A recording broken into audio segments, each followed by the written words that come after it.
اللہ کریم نے قرآن مجید میں فرمایا ہے کہ لَقَدْ مَنَّ اللَّهُ عَلَى الْمُؤْمِنِينَ إِذْ بَعَثَ فِيهِمْ رَسُولًا، فرمایا تحقیق اللہ نے مومنوں پر احسان فرمایا ہے کہ انہیں اپنا رسول عطا فرمایا ہے۔ اس کا صرف ترجمہ کبھی بندے کی سمجھ میں آ جائے نا تو سارا میلاد اس کی سمجھ میں آ جاتا ہے۔ صرف اس آیت کا آسان سادہ ترجمہ اگر سمجھ لیا جائے کہ رب کہتا ہے میں نے احسان کیا تم پر، تمہیں اپنا رسول دے دیا ہے۔ وہ دو عالم کی رحمت ہیں، وہ جہاں چاہتے وہیں رہتے، یہ تو ان کی مہربانی ہے کہ یہ عالم پسند آیا۔ نبی پاک صلی اللہ تعالیٰ علیہ وسلم ہمارے اوپر رب کا سب سے بڑا احسان ہے، اور اللہ تبارک و تعالیٰ نے سسکتی، تڑپتی، بے چین، پریشان، تکلیف میں مبتلا اپنی مخلوق پر رحم فرمایا اور رسول کریم عطا فرمائے۔ نبی پاک صلی اللہ تعالیٰ علیہ وسلم کی تشریف آوری نے ایک ایک ذرے پر احسان کیا، حضور سے ایک ایک نگر، ایک ایک پتہ فیضیاب ہوا، لیکن بعض چیزیں ایسی ہیں جنہیں خصوصی طور پر سرکار نے نوازا، بعض معاملات پر خاص کرم نوازی حضور نے فرمائی۔ ایک اہم مسئلہ ہے عقیدے کا مسئلہ۔ جس بندے کا کوئی عقیدہ نہیں نہ ہوتا، کوئی نظریہ نہیں ہوتا، کوئی اس شخص کا خاص مزاج نہیں ہوتا سمجھنے والا، ماننے والا، وہ بندہ بھی بیچارہ کوئی زندگی کا لطف نہیں اٹھا پاتا۔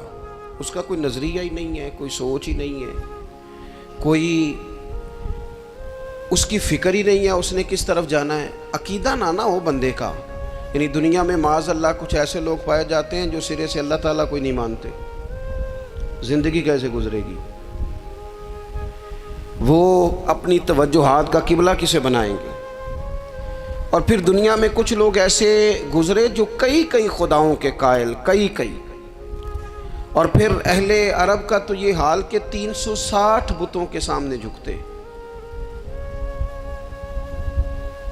مجھے بتائیے جس بندے کو یہی خبر نہ ہو میرا خالق اور مالک کون ہے، جس کو یہی پتہ نہ ہو کہ میرا رزق کہاں سے آتا ہے، میں نے مانگنا کہاں سے ہے، جسے یہ خبر ہی نہ ہو کہ میری دعاؤں کا رخ کس طرف ہونا چاہیے، اس کی بھی کوئی زندگی ہے؟ نبی پاک علیہ السلام نے سب سے بڑا احسان یہ فرمایا ہے کہ ہمیں عقیدہ توحید سکھایا ہے۔ حضور نے ہمیں ہر جگہ سے چھڑا کے رب کریم کی بارگاہ میں سجدہ کرنے کا حکم دیا ہے۔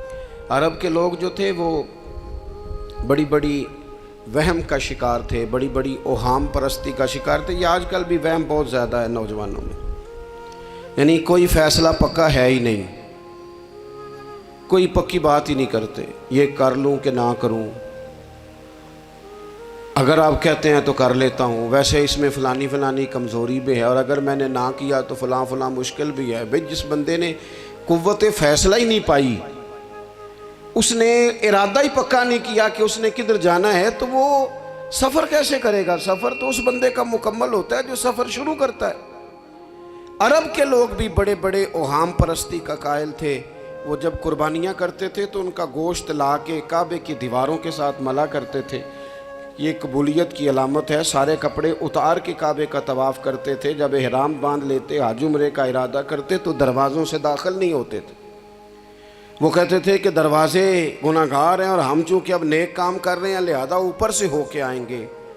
رسول کریم علیہ السلام نے انہیں ان سارے وہموں سے، ساری پریشانیوں سے، ان ساری بدشگونیوں سے نکال کے کہا اللہ تمہارا مالک ہے، اللہ تمہارا محافظ ہے، ہوگا وہ جو رب چاہے گا۔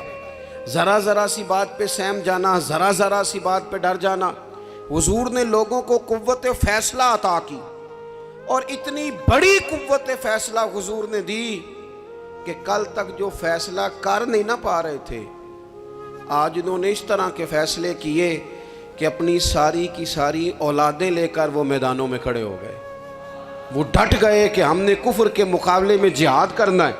انہوں نے طے کر لیا کہ حق کیا ہے، سچ کیا ہے۔ نبی پاک علیہ السلام نے ہمیں عقیدہ توحید دیا اور وہ طے کر کے دیا ہے نبی پاک نے، سجدہ سوائے اللہ کے کسی کو جائز، اگر کوئی عبادت کی نیت سے کرتا ہے تو سجدہ کفر ہے، اور اگر تعظیم کی نیت سے کرتا ہے تو حرام ہے۔ اعلیٰ حضرت بریلوی رحمۃ اللہ علیہ نے 50 کے قریب دلائل کتاب و سنت سے اور 100 سے زیادہ دلائل فقہ اور اصول فقہ سے بیان فرمائے ہیں کہ کسی اور کے لیے تعظیمی سجدہ بھی حرام ہے۔ نبی پاک علیہ السلام تشریف فرما تھے تو کچھ جانوروں نے آ کے حضور کے قدموں پہ سجدہ کیا، پیش نظر ہے وہ نوبہار اور سجدے کو دل ہے بے قرار، روکیے سر کو روکیے یہی تو امتحان ہے۔ کچھ جانوروں نے جب سجدہ کیا تو صحابہ عرض کرنے لگے یا رسول اللہ صلی اللہ تعالیٰ علیہ وسلم ہمارا بھی دل کرتا ہے، تو حضور نے فرمایا بھی سجدہ سوائے رب کے کسی کے لیے جائز نہیں ہے، ہاں اگر جائز ہوتا تو میں خاتون سے کہتا کہ اپنے شوہر کو سجدہ کرے۔ نبی پاک علیہ السلام نے حد بندی کر دی۔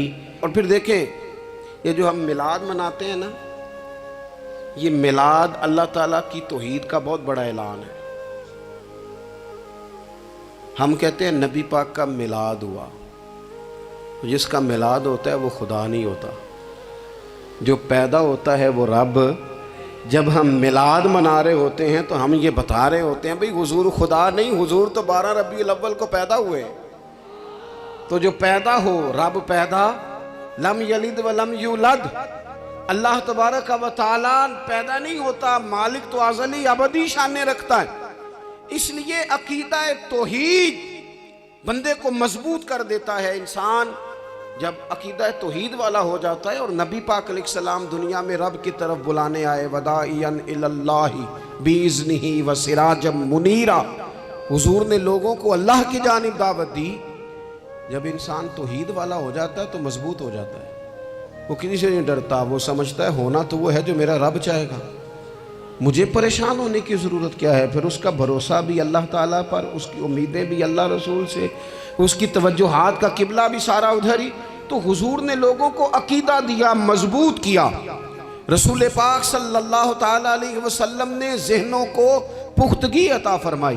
تو سب سے بنیادی چیز حضور کا جو احسان ہے وہ عقیدہ ہے۔ پھر بعض خاص طبقات پر حضور نے خاص احسان کیا۔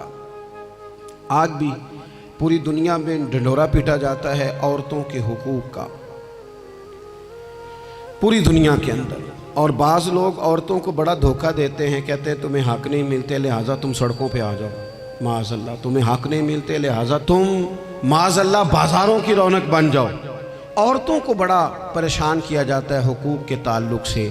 نبی پاک علیہ السلام کی آمد سے پہلے کوئی خاتون کے ساتھ سلوک اچھا نہیں کیا جاتا تھا، اس کا کوئی جائیداد میں حصہ نہیں تھا۔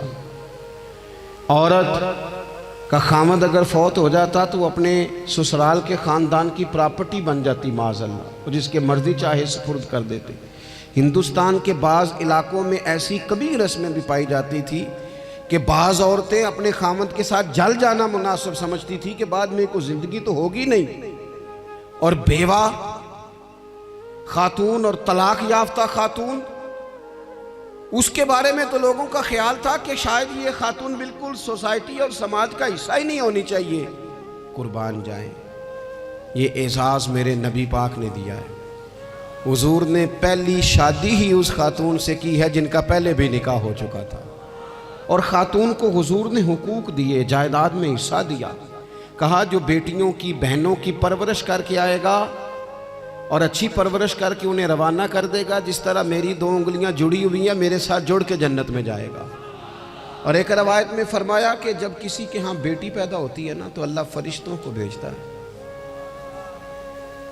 اور وہ اس کے گرد کھڑے ہو جاتے ہیں اور گھر والوں کو سلام کہتے ہیں، اور کہتے ہیں یہ ضعیفہ ایک ضعیفہ سے پیدا ہوئی ہے، یہ کمزور، یعنی صنف کے لحاظ سے کمزور نازک بچی ایک نازک ماں سے پیدا ہوئی ہے۔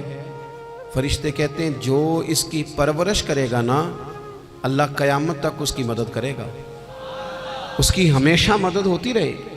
اور نبی پاک صلی اللہ تعالیٰ علیہ وسلم کی خدمت میں آ کے جب خواتین نے کہا تو نا یا رسول اللہ ہمارے تو دین دنیا کے معاملات میں مردوں کے تعلق سے کمزوری ہے، کئی دن تو ہم ویسے نماز نہیں پڑھ سکتی مہینے میں، کئی دن تو ہم ویسے عبادات کے قریب نہیں جا سکتی، جہاد پہ ہم نہیں جاتی، گواہی ہماری مردوں کے برابر نہیں، تو یا رسول اللہ صلی اللہ علیہ وسلم ہمارا بھی کوئی اعزاز ہے؟